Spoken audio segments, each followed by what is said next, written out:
Ijuknya ijuk alami, jadi Mbah ambil ijuk langsung dari pohon.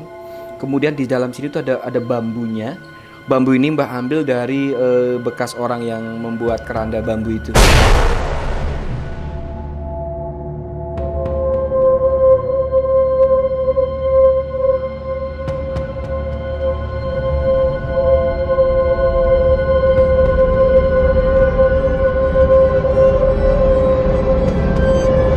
Oh gitu.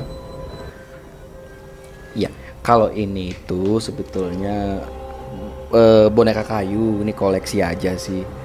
Ini namanya Blatung. Kenapa dikasih nama Blatung? Karena kalau jalan dia lucu, Blatung, Blatung, Blatung kayak gitu. Bisa sejalan, tapi jangan dijalanin ya. Karena kalau dijalanin dia serem itu. Nah kemudian ini adalah Ijuka. Ini sebenarnya historisnya lebih serem lagi. Karena satu, Mbah menggunakan ijuk. Ijuknya ijuk alami, jadi Mbah ambil ijuk langsung dari pohon. Kemudian di dalam sini tuh ada bambunya. Bambu ini Mbah ambil dari bekas orang yang membuat keranda bambu itu. Bukan bekasnya yang meninggal dunia, tapi maksudnya bekas dibuat keranda. Terus sisanya ya ini Mbah gunakan buat bikin tubuhnya. Jadi ini semacam jelangkung aja. Kalau Mbak ibaratkan semacam boneka jelangkung. Jadi di sini itu ada beberapa bambu membesar, mengecil, dan mengecil. Jadi di sini ada beberapa bambu yang Mbah gorok seperti silinder gitu. 1, 2, 3, ini ada 7. Buat body ada 7. Nah kalau ini tuh tangannya. Ini juga masih bambu. Ini Mbak bikin udah seminggu sebenarnya sih, karena memang sebenarnya ini bisa diselesaikan sehari, tapi bongkar lagi, tutup lagi, bongkar lagi, pasang lagi, bongkar gitu. Gak ada. Terus ini benangnya kita pakai benang hitam dan benang putih.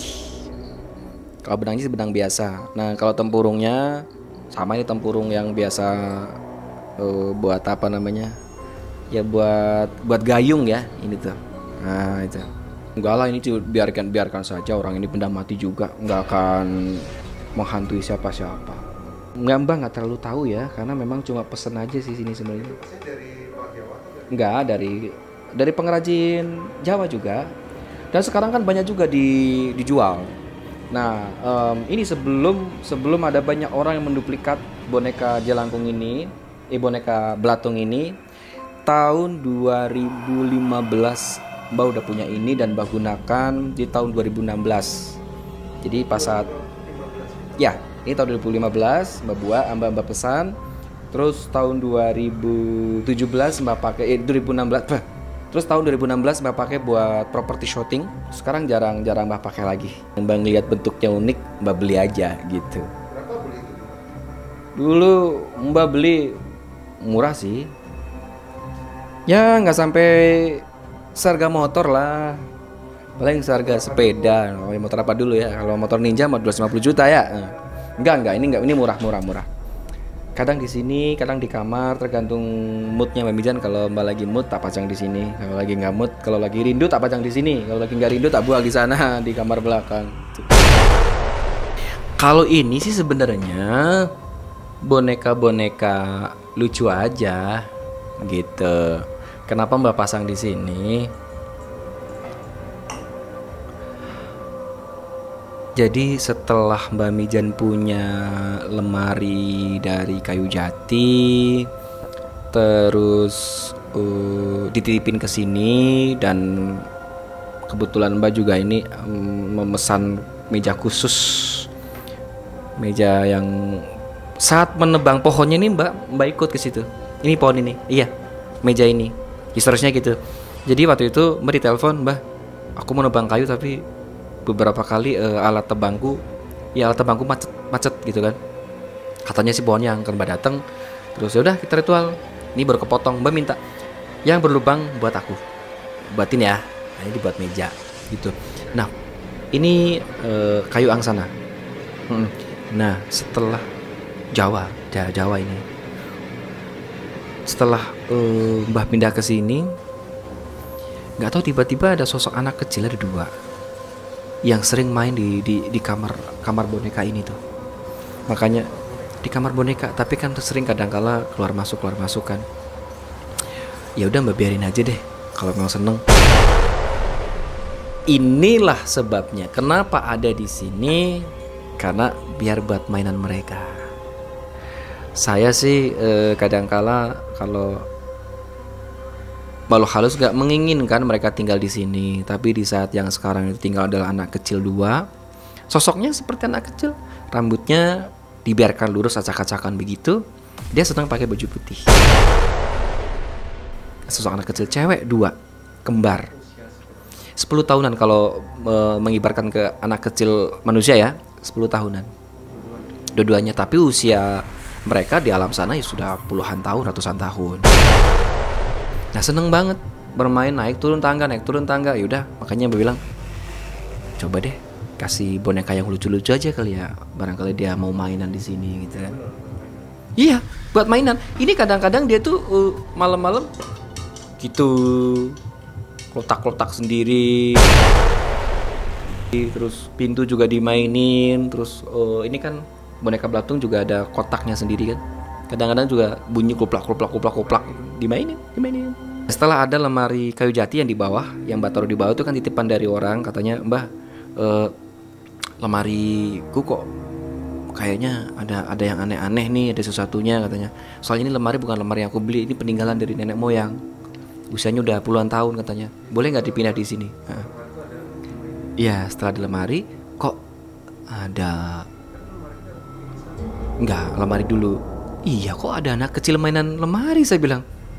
Iya bener Mas, itu lemarinya sering buat mainan tuh. Itu anak kecilnya itu. Iya itu Mbak, makanya aku pindahin ke sini. Karena anakku itu, kata temennya, kata temanku itu ngeliat anak kecil mainan lemari itu, gitu kan. Ya udah nggak apa-apa pindah sini. Beneran ternyata. Nah ini ternyata kan setelah Mbak menghadirkan meja ini bener-bener spesial. Lubangnya juga masih Mbak biarkan alami gitu. Ini pun kan ini pun kan awalnya kayu yang angker, kayu yang serem, yang sulit ditebang. Nah di saat dipindahkan ke sini itu berasa seperti dibuatin rumah mereka. Lemari udah punya rumah, ini jadi rumah juga, akhirnya begitu. Iya sama anak kecil itu.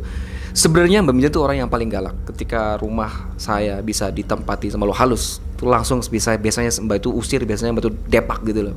Tapi ngeliat sosok yang ini karena anak kecil 2 ya. Kasihan, ya udah loh kalau yang penting betah. Ya udahlah Mbak biarin aja. Kalau emang betah, yang penting Mbak minta gitu. Yang penting jangan ganggu. Kan Mbak bilang. Dia itu sering Mbak temukan lagi bermain, tapi dia sampai hari ini tuh belum pernah mau komunikasi. Setiap kali Mbak ajak dia lari, setiap kali Mbak ajak komunikasi dia kabur. Tapi Mbak juga masih cuek, artinya ya terserah kalau emang lu nggak mau komunikasi ya Mbak biarin aja kayak gitu. Tapi lucu, anak-anak di bawah juga sering banget ngomong kalau iya, beberapa kali ada yang sering juga mendengar orang ketawa lah, sering dengar bocah-bocah lari-lari gitu-gitu. Ya memang ya udah biarin aja. Mungkin barangkali dia seneng mainan ini. Ditambah lagi ada kayu bekas dari kayu angker yang buat dia jadi rumahnya kali kan. Ya monggo lah gitu. Yang penting jangan ganggu aja gitu.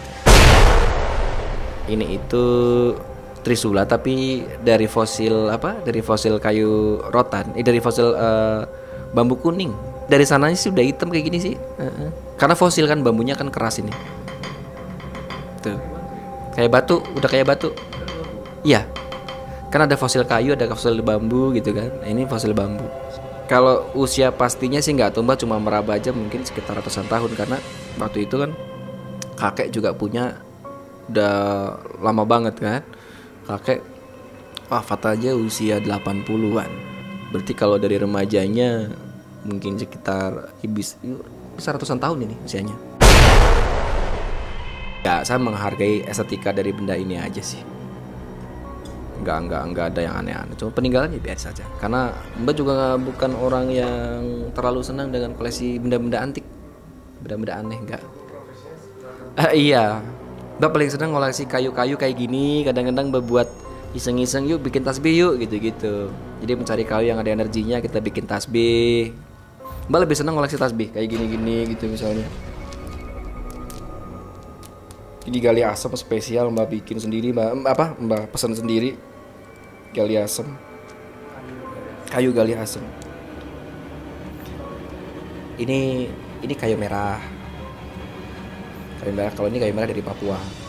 Dengan pohon-pohon yang berenergi tapi Mbak buat tasbih. Kadang-kala kalau ada yang mau Mbak jual juga tasbihnya. Ada yang mau ya Mbak jual. Udah nggak tahu, udah nggak mikirin. Pokoknya penting tak jual aja. Kalau emang ada yang mau kayak gitu. Karena di sisi lain kalau kita punya tasbih itu kan, iya orientasi kita kan buat zikir ya. Jadi sama seperti ini misalnya kita pakai itu kayak berasa, lu nggak malu nih punya tasbih nggak zikir kan gitu. Cuma buat ngingetin diriku sendiri. Tapi ketika memang ada teman-teman yang mau, biasanya memang ya udah dijual nggak mah dijual. Berapa mah maharnya? Ya bilang aja 500.000. Ada yang sampai kaget, hah?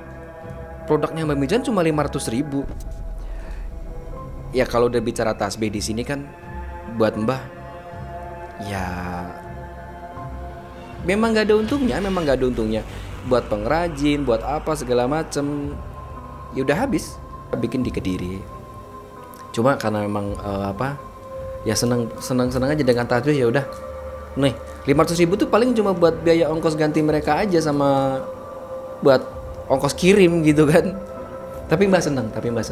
Kan Mbak ada beberapa jenis tasbih yang Mbak seneng nih, yang kayu merah, terus gali asem, ada yang gali kelor di rumah yang satu lagi, terus ada tasbih dari kayu kelapa, ada tasbih kayu kelapa yang berserat-serat gitu, terus ada koleksi tasbih dari banyak.